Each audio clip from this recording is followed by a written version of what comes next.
I'm 81 years old, and the doctors told me this disease could have been stopped if I had come in 10 years earlier.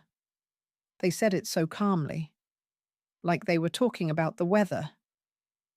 I laughed when they told me that, not because it was funny, because I didn't know what else to do. For 10 years, I told myself the same thing. It's just fatigue. I'm getting older. Everyone feels like this. I was wrong. I wasn't tired. I was sick. And my body had been trying to tell me that for a very long time. But I didn't listen, because listening would have meant stopping. And I didn't think I could afford to stop. These days, I move carefully, slowly. Not because I'm cautious by nature, because my balance isn't what it used to be. There's a cane by my bed. I never thought I would need one. I used to carry 2 grocery bags in each hand and still argue about whose turn it was to cook dinner. Now I count my steps, from the bedroom to the kitchen, from the kitchen to the chair by the window. There's a small oxygen machine near my nightstand. It hums softly at night. It keeps me breathing when my lungs forget how. I don't tell this to frighten anyone. I'm telling it because this is what my life looks like now. And it didn't have to. It was preventable. That word sits heavier than the diagnosis. There was a time when I could wake up before everyone else, make breakfast, pack lunches, wash clothes, and still go to work without thinking about my body at all. I was proud of that. I didn't complain. I didn't cancel plans. I didn't rest unless I was forced to. The first thing I noticed was small. So small I almost feel foolish admitting it. I would get tired earlier in the evening, not collapsing, not dramatic. Just a heaviness in my chest, a shortness of breath when I climbed the stairs. I'd pause halfway up and tell myself I'd just walked too fast. My husband asked once if I was okay.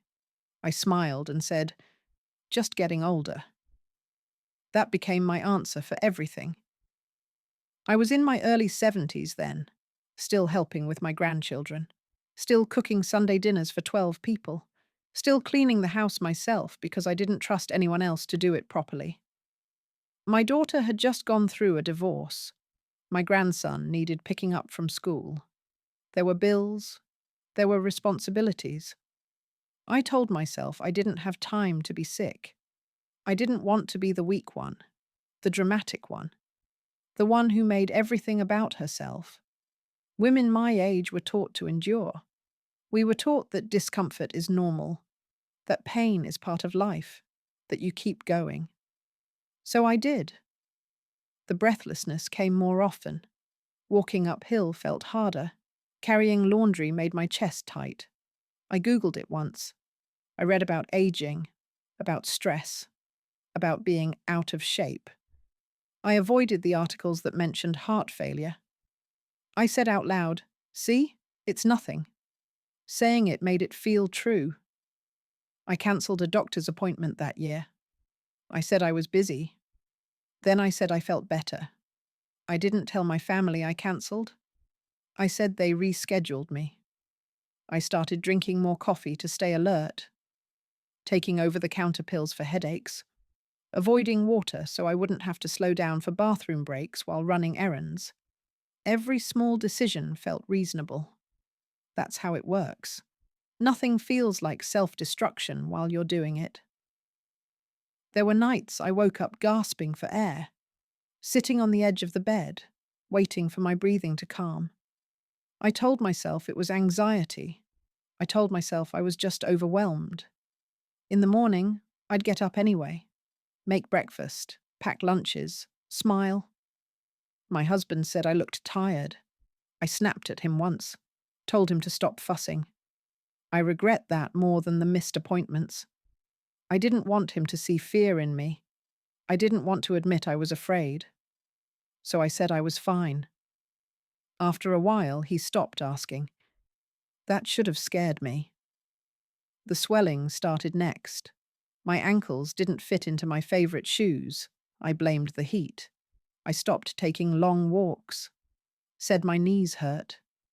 I told myself I'd see a doctor after the holidays, after my granddaughter's recital, after things calmed down. Things never calm down. Life always finds something else to put in front of you.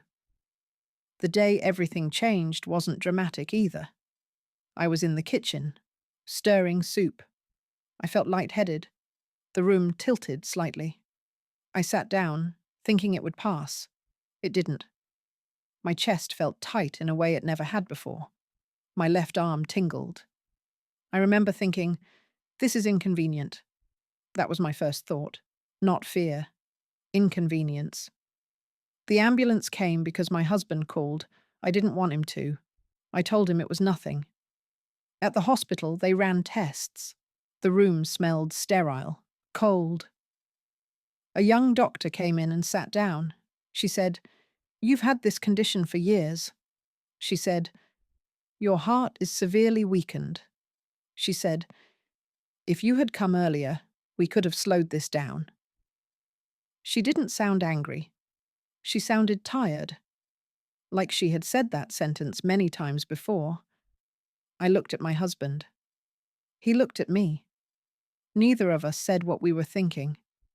We both knew I had ignored it. Now I can't walk without resting every few minutes. I can't carry my great-granddaughter. I can't stand in the kitchen long enough to cook Sunday dinner. I sit while others move around me. There are pills lined up on my nightstand, appointments written on calendars, restrictions. I will never feel strong the way I once did. That part of me is gone.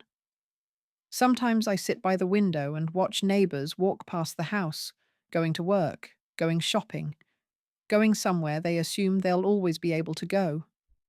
I don't feel jealous. I feel grief for the woman I used to be, for the years I traded for pride. I thought enduring made me admirable. I thought pushing through made me needed.